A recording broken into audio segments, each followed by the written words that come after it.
tutti! Welcome back to my little kitchen in Lecce in the south of Italy. My name is Francesco and today I'm going to make a farinata. But I'm going to use this yellow bell pepper, which is really not one of my favorites, and do a twist on the traditional recipe. I'm going to blend this with some water and it will basically turn into a juice, and I will use that with the chickpea flour to make the batter.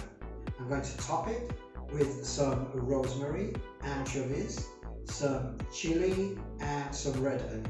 So it should be really tasty. It's going to be easy to make. It's going to take about 30 to 40 minutes. I'm going to turn on the oven now and get started, and I hope you'll join me. And if you enjoy the video, please click on the subscribe button below and pass on the word to your friends. So let's have some fun. Let's cook.